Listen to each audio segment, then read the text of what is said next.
I've made my share of predictions. I've been wrong sometimes. Yeah. I've been right a hell of a lot more than I've been wrong. But I've been wrong in very conspicuous and flagrantly embarrassing fashion. Right now, the Minnesota Timberwolves have me looking like I have made the worst prediction in the history of my career. And I've never been more embarrassed by a prediction that I have made than what I did when I was in South Beach last week, saying this about the Minnesota Timberwolves. Whoa, talk about having a prediction age poorly. Why? Because that is what happened to Stephen A. Smith when talking about the Nuggets. Wow, just wow. This is Sports Guy Talking that you guys are watching and listening to.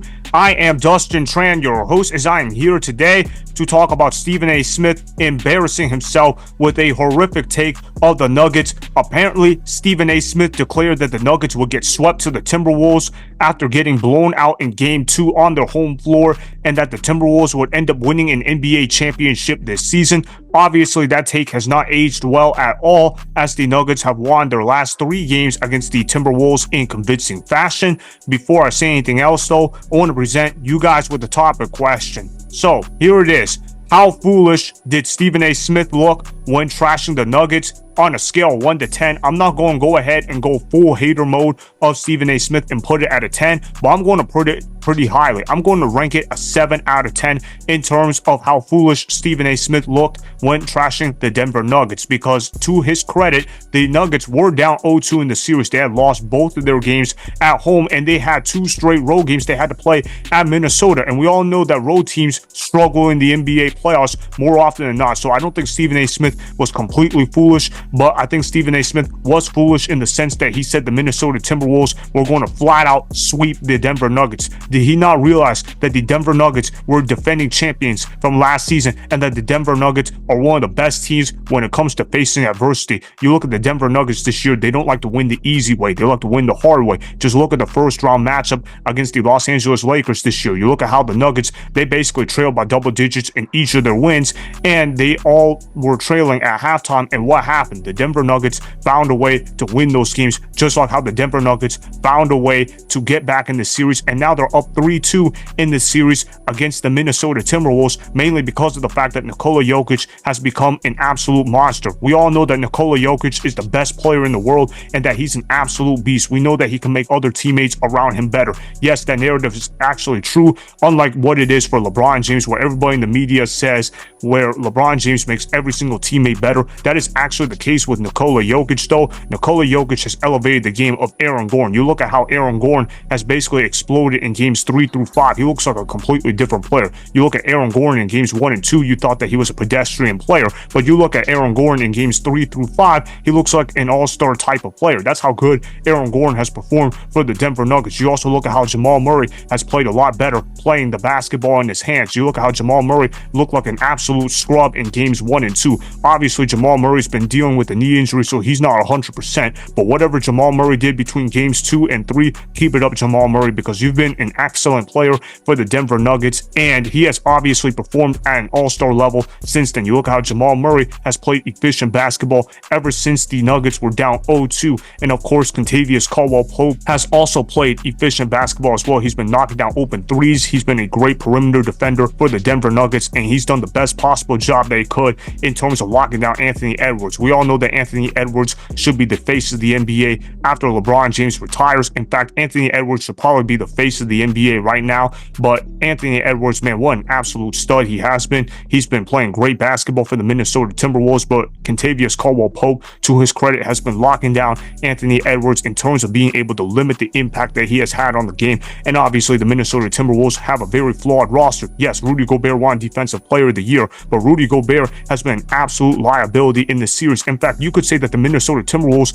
are a better basketball team when Rudy Gobert isn't on the floor. You look at how Rudy Gobert missed all of game 2, and what happened? The Minnesota Timberwolves actually played their best basketball without Rudy Gobert, which is one of the main reasons why I say Rudy Gobert has always been overrated in the sense of how many Defensive Player of the Year awards he has won. He's won 4 of them, yet he doesn't really make defensive impact come playoff time. In fact, you could say that Rudy Gobert is a negative player on the floor in terms of good defense come playoff time, mainly because of the fact that Rudy Gobert is just quite frankly a rim protector. He's not really somebody that you expect to be guarding perimeter players on the outside. He's supposed to be somebody that's supposed to be standing near the paint, and he's supposed to be collecting rebounds. Obviously, that can't be the case though, because the Minnesota Timberwolves already have Karl Anthony Towns as their starting center. I know that he plays the power forward position for the Minnesota Timberwolves, but we all know that Karl Anthony Towns is a true 5 at the NBA level, and that Karl Anthony Towns needs to also be standing near the paint. Obviously, the Minnesota Timberwolves have been getting exposed by the Denver Nuggets through the matchup of Aaron Gordon, because we all know that Aaron Gordon, he can go ahead and stretch the floor, and they've had Aaron Gordon be the primary ball handler in some of these situations. That, of course, has caused the Minnesota Timberwolves to have to adjust their defense. And look, I'm not here to diss the Minnesota Timberwolves defense, right? The Minnesota Timberwolves, they have the best defense in the NBA. We all know that the Minnesota Timberwolves are the most physical team in the NBA, and that they love to rebound the basketball better than almost anybody else in the National Basketball Association. But at the end of the day, it's star player versus star player, as well as supporting cast versus supporting cast. And the star players on the Denver Nuggets and the Minnesota Timberwolves, they're about on the same level. But you look at the supporting cast for the Minnesota Timberwolves versus the supporting cast of the Denver Nuggets, it's pretty clear that the Nuggets have a better supporting cast compared to the Minnesota Timberwolves. As far as what Stephen A. Smith had to say about the Minnesota Timberwolves being able to sweep the Denver Nuggets, obviously he overreacted to the Denver Nuggets being down 0-2. We all knew that the Denver Nuggets were defending champs and that they are one of the best basketball teams in the country. They obviously were not going to lay down and get swept. This is not LeBron James we're talking about in terms of getting swept on the biggest stages. These are actual dogs playing basketball, and we all know that Nikola Jokic and Jamal Murray have too much fight in them to give up at this point in stage of a playoff series, and we all knew that the Denver Nuggets were going to get at least one game. Now, I'm not going to sit here and pretend that I thought the Denver Nuggets were going to win this series after being down 0-2. I thought the Minnesota Timberwolves will go ahead and beat them in 5 or 6 games, but ultimately, the Denver Nuggets were able to make adjustments that the Minnesota Timberwolves weren't able to do, and that's why the Denver Nuggets are now up 3-2 in this series. I think another big reason why the Denver Nuggets are up in this series has been the coaching of Michael Malone. I think Michael Malone has done a phenomenal job making the adjustments that were needed to be made in this series. You look at how they were absolutely hounding Jamal Murray in games 1 and 2. So Michael Malone says, you know what, Jamal Murray, you don't be the ball handler anymore. We're going to let Aaron Gordon and Nikola Jokic be the ball handlers. You get to play off ball, and guess what? You're going to get more open shots, and you're going to make other teammates around you better, and that's exactly what Jamal Murray has done. Of course, it also helps when the Minnesota Timberwolves are missing shots. I think it also helped that Mike Conley didn't play Game 5 for the Minnesota Timberwolves, which meant that the Minnesota Timberwolves didn't have a true ball handler on the court. Yes, I know Anthony Edwards is a heck of a player. We all know that he's an absolute stud, but Anthony Edwards is a shooting guard. He's more of a shooting guard, small forward type of player. He's not necessarily supposed to be your primary ball handler, where he's supposed to be distributing the basketball in his hands. Anthony Edwards is more of a score first kind of player. That's the kind of player that he is. Obviously, Mike Conley is the guy that's supposed to be doing the playmaking duties, but he was out in Game 5 due to injury, and they had to start Alexander Walker. Obviously, Alexander Walker is a limited player offensively. I think he's a great player on defense, but offensively, we all know that he's challenged, and that's one of the main reasons why the Minnesota Timberwolves have struggled to put points on the boards outside of Anthony Edwards. We all know Anthony Edwards can get his points, but what about the other players on the Minnesota Timberwolves? What about Rudy Gobert? What about Jaden McDaniels? What about Karl Anthony Towns? What about the other role players for the Minnesota Timberwolves? And that's one of the main reasons why the Minnesota Timberwolves have not been able to sustain their 2-0 lead that they had in this series. They just can't score offensively. If you can't score, you can't win. That's how the modern NBA works, and the Denver Nuggets have been able to realize that strategy, and they've expounded upon that strategy. That's why they're up 3-2 in this series. Stephen A. Smith looks absolutely foolish when talking about the Denver Nuggets. We all know that Stephen A. Smith is a hater of the Denver Nuggets. He has been rooting against them the last several years. We all know that this guy does not like Nikola Jokic, so he has a vendetta against him. We all knew that Stephen A. Smith was getting hyped up when the Denver Nuggets were down 0-2 in the series, but guess what? Nikola Jokic says, I'm going to prove y'all haters wrong, and I'm going to absolutely ball out. Of course, Charles Barkley also gets himself roasted because he predicted that the Minnesota Timberwolves would sweep the Denver Nuggets, and the Denver Nuggets have responded back with fire. They've won 3 straight games. They played great basketball. Now, do I think this series goes to 7 games? Absolutely. I think the Minnesota Timberwolves are going to win a tight game in Game 6. I think Anthony Edwards is going to go off. We all know that he's one of the best players in the world, and he's going to find a way to get the job done. But ultimately, Game 7 is going to be at Denver, and I think the Denver Nuggets are going to close out Game 7 with the win on their home floor. My series prediction